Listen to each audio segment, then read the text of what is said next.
Hello, welcome back to this episode of Mr. Studies. As you can see, we are now in a new place.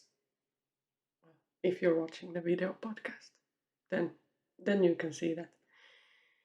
On the audio podcast, you will just have to settle on to listening to my voice and imagining that I'm in a new setting. It's like a change of set and new haircut, actually. But anyway, so in these last few episodes, I spoke about kind of the intro, what got me into talking about these things, and what Mr. Studies is about, kind of trying to explain some ideas. And I spoke about energy, trying to express what I mean with that, because it's one of these foundational elements, one of these things that's just affecting everything else. Our view of energy, the way we can work with it or act. At least for me, that has been the case.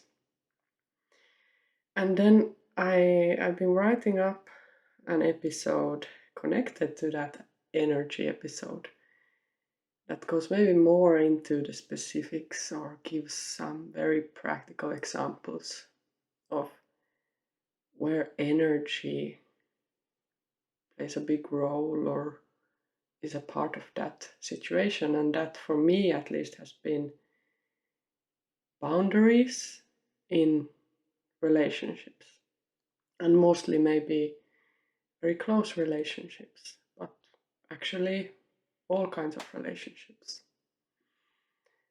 I think boundaries is sometimes a bit tricky to talk about because there can be this very black and white view, like in most things, that the only answer is you have to have better boundaries, or you have too good boundaries, like you don't let anyone in. And of course, it's more complex than that. But there's some truth to both those stances, and that depends on the person and the situation, of course, which is the case for you personally. And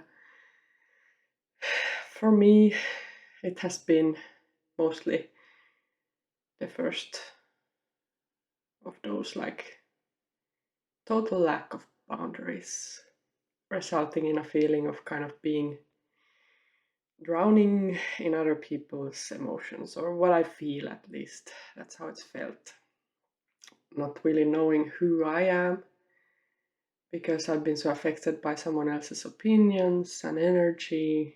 And sometimes I even wanted that. I thought, like, I think I had an ideal to relationships where it's the highest ideal was that you would totally kind of melt with the other and connect so deeply, like having this very deep longing for connecting.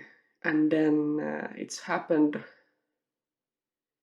by me then sacrificing myself or dissolving myself. And if you're a kind of chameleon person, like I feel I am in different situations, I express differently or with different people, then that happens more easily. I think that you would start to take in impressions, and to some extent that's like a normal thing, a very natural thing that happens, and maybe it's good to respect that. That's how my energy functions, and sometimes you can use it to your advantage to play out different ways of being, or that's just a part of me. My options are more broad in if I can have a space to choose from where I can be in different ways and take in influence from others and experience myself and my identity in different ways. But of course, the drawback is if it goes too far into me just totally having to cut off from a relationship or a person because I've gone too far in just losing myself. And then this turned out to be quite a rambling introduction here. I have written some notes, and the tricky thing is I write very elaborate notes, and sometimes I end up just reading it everything, and then it's very boring to maybe listen to or look to it. It sounds like I'm just reading straight from my notes. But let's see.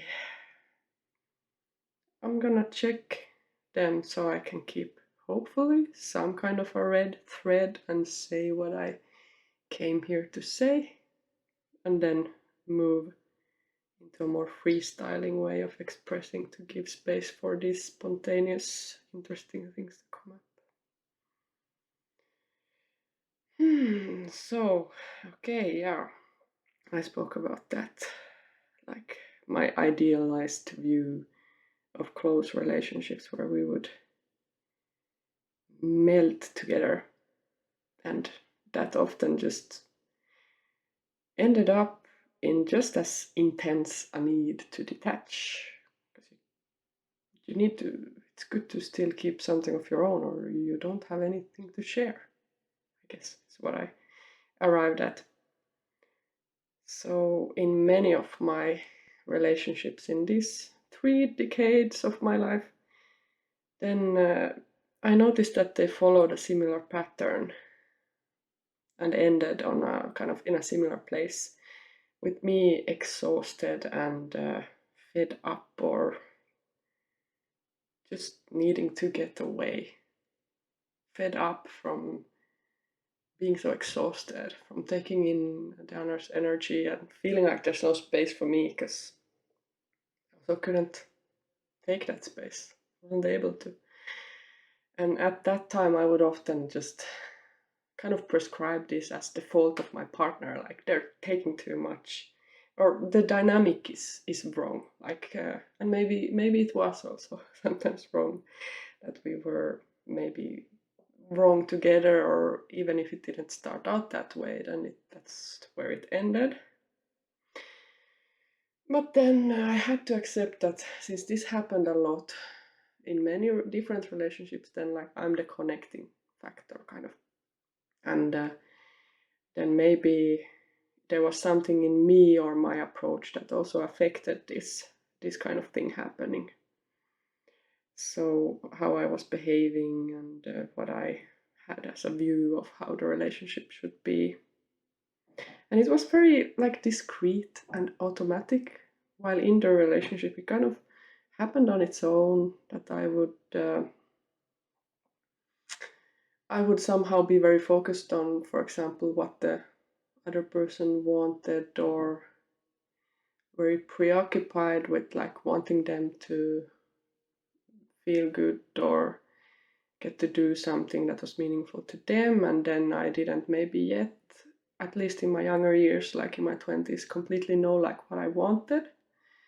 And then I used relationships as a way of testing out through these different people, like testing out different ways of being, different things of doing, which is not maybe it's not like wrong completely. It's one way to do things, but it can become problematic if that then ends up with you being angry and frustrated at like not having your space to figure out what you want to do, and then it's a sign that you do need to take that time, which I later then did.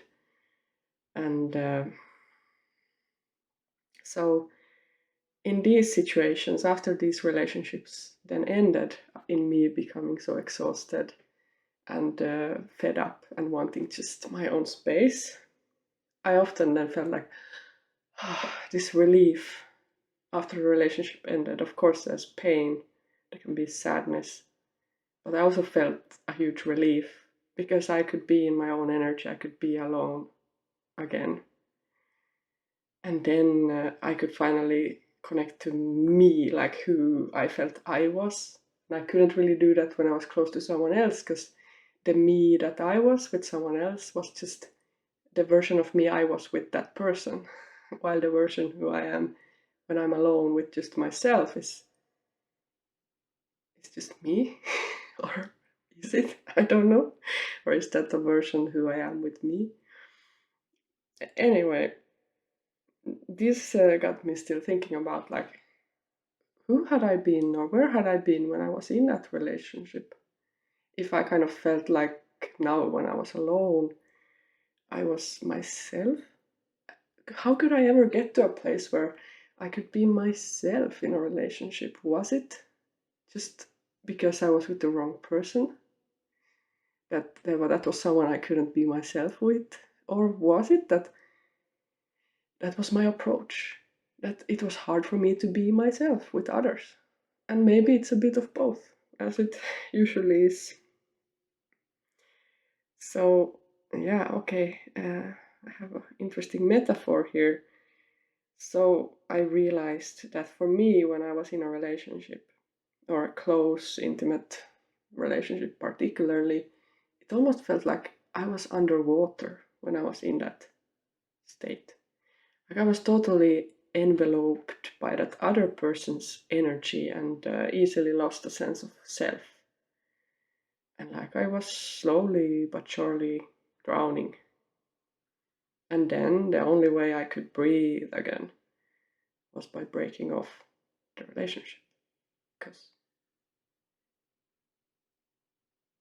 my approach to it had been to envelope myself so totally with someone's energy and disappear. And then we come into the whole subject of boundaries. I didn't learn that such a thing existed because, as I spoke in the energy episode, I didn't learn that energy was real, the kind of energy that people have or somehow spread out to each other or affect each other. So, of course, no one told me, or I had no place where I could look up or learn about boundaries when I grew up. And of course, if I didn't know where I began and the other person ended, or of course, then it would be very hard to not disappear or melt together. And then I would have to take extreme measures to find myself again, as in not being together with anyone.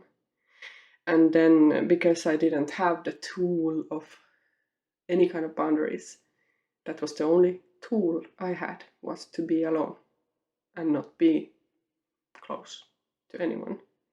So I had two modes: being together and longing for that connection. So I wanted to be together and I tried many times. But that then meant being totally immersed in another person's energy and losing myself. And then being alone meant that I was in my own energy, but then I was alone and I had the longing for connection. So, how did I even get to this place of realizing this thing that I hadn't learned boundaries?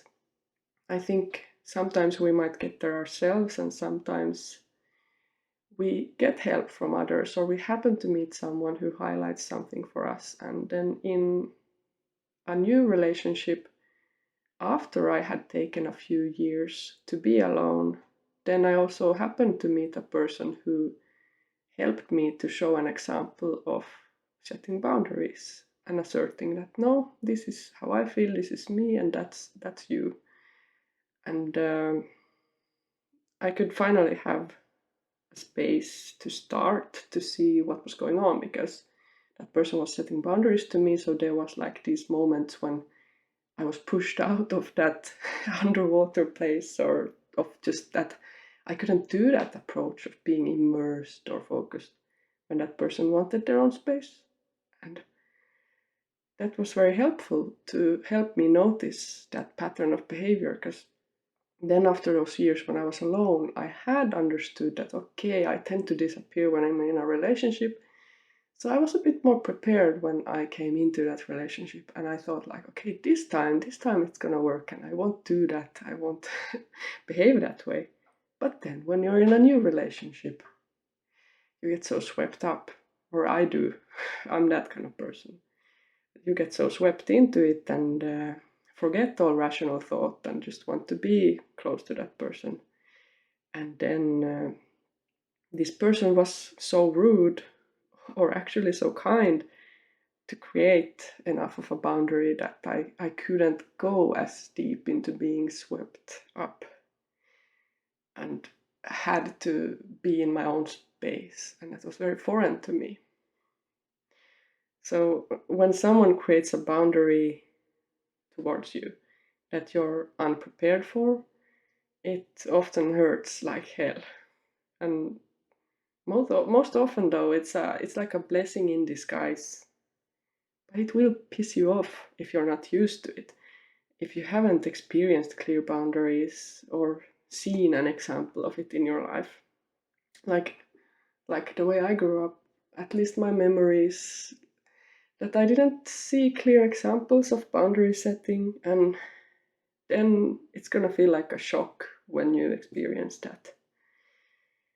So that's how it felt, but then over time and in the end, I was very grateful because that helped me to have the space to stop practicing and using this person's behavior as an example. Like, you're actually allowed to say, like, hey, I don't have space for this. I have to go and be alone, or I need a moment to process on my own. Actually, that person says so. Maybe I can also say that then if I need to. So that really helped. So then about boundaries, like what do we even mean? Because there are these kinds of manipulative so-called boundaries where you're trying to kind of get someone to do something for you. That's not actually a boundary. Like, for example, saying that, oh, for me, it's very, well, you can say that it's important that someone comes with you to like a meeting with friends, for example, but that's not a boundary. That's more like trying to get someone to do something for you. And a boundary is just something that you tell someone that you are doing, and they don't really have to like do anything. Like saying that, oh, I need a moment alone right now to process or go through something, and be in my own space. And the thing is that it can feel for the other person on the receiving end that you're kind of taking away something because you're taking away yourself. You're like taking away your own presence, your energy from them in that moment when you need to be alone. But actually, they can do whatever. Like they can do it whatever, but on their own.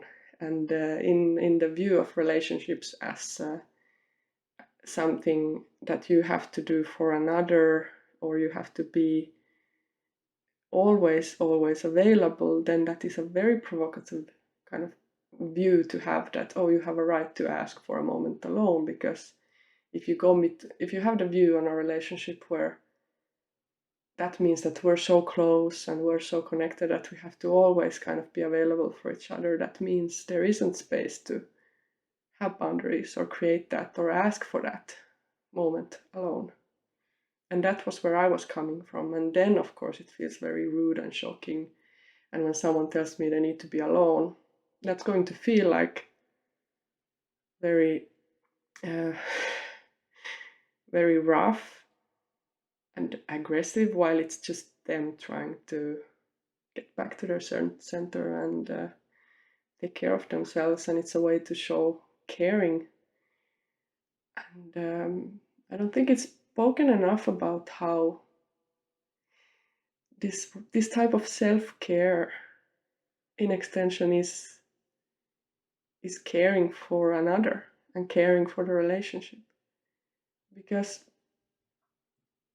when I was melting away and unable to set boundaries because I hadn't learned how to do that and I didn't know I could do that, that often ended in extremes of totally having to detach, totally having to break off the relationship, which isn't good for the relationship. And if then a person is instead able to say that, oh, I need this time alone, and then they can do that. And then if the relationship otherwise is kind of good for both parts and functioning well, and there's mutual respect, then that act of self defense or not self care, self preservation kind of helps keep it together, or that both pieces have their place, like both people have a space for their energy to exist in that shared space, which is a relationship. So, yeah, everyone is free to act in their own lives. But if you have a view of a relationship where everyone you have to do things all the time together, then you aren't really free to act. And I realized with this new type of boundary setting that I hadn't been free to act. And that wasn't necessarily because of the other person, but just what I associated with like a good or strong relationship was that you have to be constantly aware of the other and do everything together, but you don't. And it was a relief to learn that you don't, can do it in other ways. And then around the same time that I experienced this new type of boundary setting, and well, there were other dimensions in the relationship, like there always is in life, like emotional turbulence and things being processed on both sides. And I just had a situation where I was really longing to connect and be with a person, but I had to take those moments alone and experience being in that dissonant state where what I wanted was a bit out of reach of what was possible at the moment. And that helped me to also realize like maybe there's a different way, or maybe this is a stage of life that, or a stage of the relationship that is necessary right now because of the places we are both in. And maybe I could use this situation to my advantage to actually then, okay, I have this space more to be alone because this person has a need of boundaries. Maybe I can also learn about boundaries and actually get to a place where I can then stand strongly in myself. And I had the advantage of having then learned more about energy and auras or energy centers, and I was still in this very skeptical state and felt a bit silly looking into those things, but at the same time I felt that need, and that maybe it could be helpful, so I'll just look into it. And then like I said in the last video, I shared about this book about auras and chakras, a user's guide. In that book, then I just happened to find it in a secondhand store. I'll share the reference in the show notes. And there, that writer shared very clear kind of exercises and described her view of boundaries and clearing energy and cutting energetic attachments. And that was very useful then. It's just something to fall back on or help me on that journey. And it's interesting, yeah, how sometimes the universe provides the right tool at the right time, like synchronistically. That book appeared for me. And then I started practicing and doing these. Basically, the central thing was that it was mostly a way for me to get back in touch with myself and feel empowered in myself and just appreciate, just even if I was in a relationship I wanted to share with another person, I was still also in a relationship with myself, and that also needed its own space. And then I kind of got that, and I got ways to practice that through this book. And I started feeling a bit more hopeful that maybe I would be able to not drown this time. And of course, relationships have their stages and it might still end on from different reasons, whatever. But maybe I could still feel kind of more like being able to be myself while in it, and then sharing in a more real sense, just by me, I don't know, taking away myself from the equation, so that the other person had all the space or whatever I did before. So yeah, I thought maybe this time around I could learn to build like some kind of a submarine into these waters and not drown, or like a cool magical air bubble, so that I could hopefully explore the depths of a relationship without being destroyed in the process. And I kind of did, but it's still an ongoing process, like these things often are. And if you lived your whole life thinking that boundary setting is mean and wrong, or even didn't know it was possible, then it's not so easy to break that programming or those attitudes. I think you can gently adjust it over time, little by little, and test out a bit by bit. At least that's how I've done it, and yeah. Then of course there's the matter that everyone has different needs of in like when it comes to how much closeness or how much space they need. And these needs are also like not constant. It might shift in different situations. For example, when I'm overstimulated or been bombarded with energies or people's emotions or sensory input, I go into a state where I have to be alone, if possible. I have to somehow have a space where I can process everything and try and, yeah, like ground the energies and release or get clear on what's mine and what's not. And then if I'm in that situation, forced to also be among others, and that can be, I can just kind of explode or snap, or there's like this defense reaction that gets activated in me, which I've learned now over time.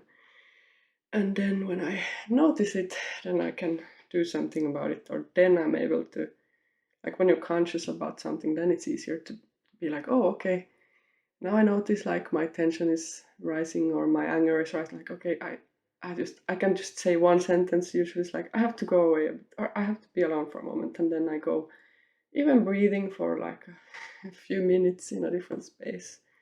Like when you have kids, then you can't always get that, not a long time alone, but you can often just go on the toilet for like a few minutes to breathe and just wash your hands with cold water.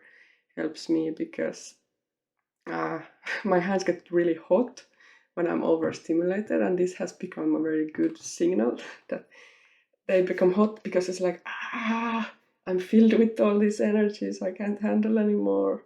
And then the cold water sometimes just helps to, maybe it helps to clear it too and cool it down a bit. Yeah, so checking here if I have some more things to say in my notes. I wrote really long notes, and I just feel like talking a bit more freely. Yeah, right. I was just speculating on how I also realized, like, when I learned about boundaries and about energies, I also realized that also the partners that I was with, they also probably had their own issues with this and their own work with boundaries, but we didn't have any words or any way to understand it or what the dynamic was. And for some people, it might be the other way around, just to kind of give other view of it. Or for people who experience that they have a hard time letting people in, on the other hand, like instead of with me that I'm disappearing, maybe they feel like they have a harder time to open up and actually start to connect with others. And they might be in a process that's a bit of the reverse, that there it's more about learning how to then release some very hard shell or let people in a way that feels good for them. And that's something to think about and feel into in yourself. And then, of course, depending on what kind of a person you are, what kind of relationship you want, like some people want to have a bit of that layer in between, that distance. And I'm a person who's drawn to, I just want to get very deep and very deeply connected. Usually, I appreciate that. So I tend to go there, but I have grown to appreciate that there can be a bit of this in between, and I can have my space too. And I need that too at times. And it can be a bit of a dance where you do. Every day is a bit different depending on the mood or energy you're in as well. But then we maybe have some overall tendencies. So good to feel into in your own life. So, okay, what can we land in now that could be helpful to share about boundaries in relationships? Well, in addition to these ramblings I already shared, maybe they are helpful for someone. Well, yeah, every situation is very different, so it depends. As a general advice, I would say only that it's useful to get to know yourself and where you are in that spectrum. Do you have like a strong, impenetrable boundaries or none at all? Or and how do you want to relate to others? And the person you're relating to, if it's a close relationship or a friend, can you observe how they seem to function? And then kind of observe like the energy exchanges or try to peek a bit under the surface, like what's going on here and what happens in different dynamics. What way would I want to connect? And what way is possible to connect? Because that depends on everyone who's part of it. Everyone have their own approaches or their own views and needs. So, yeah, that's of course easier said than done to just observe and just become aware. Because sometimes you're not in a state where you can observe anything, or you just have to experience different situations and be in it, and then maybe later you can draw conclusions and what's been going on. And that's how it's been for me. I've had to learning by doing, or learn the hard way, or learn through experiences, learning through doing things the wrong way, or not the wrong way, but in tougher ways. Or then I learn the most usually when things don't work the way I would want to. And then I can think back on that. And yeah, also something about this always being so aware and observant. Maybe sometimes it's delicious to be in a chaotic place and letting life flow, and you don't have to be in a rational observing state, you just live. And if that's kind of a situation you're in or feel in your life, I just want to experience and live, that's fine. And just do that and experience it. And then if that changes later and you want to look back and start observing, then you can come back to this advice of observing. So I don't think there's any right or wrong way of doing it. I'm just sharing my own experience and how that process has kind of gone from those failed relationship experiences to now. This could still fail or end, but at least I've learned a lot about this boundary setting and balancing my energy with another. So yeah, for me, my own process of learning about boundaries and how to set them, it's, I mean, the core thing, the main thing for me was, of course, to just take time for myself, to dare to, or have moments where I can be in my own energy so that I can actually have the space to feel what do I feel now, and who am I now when I am just by myself. So in order to do that, I first needed a very drastic shift because I had no boundaries at all. I wasn't able to be in a relationship and then try to learn boundaries. I lived alone for a few years and then was in my own energy and learned, connected with myself. I had an introspective process, and then I thought when I then tried to get into a relationship again, I thought like, okay, now I've learned this. Now I know how to be alone. Now I know who I am, and it's still kind of I still forgot about my own need for boundary setting when I was swept into the emotions of a new relationship. And I overstepped the other person's boundaries severely because I had been alone and I hadn't needed to practice boundary setting because I was just in my energy. And then when you're suddenly with someone else, then it was like, oh yeah, right. Now I actually have to learn how to be with someone else again. And then that's then how you learn. And often we have to learn just by being in experiences and living life. And this time around, then I had the concept of boundaries and energy, so I had something to work with, and that helped me.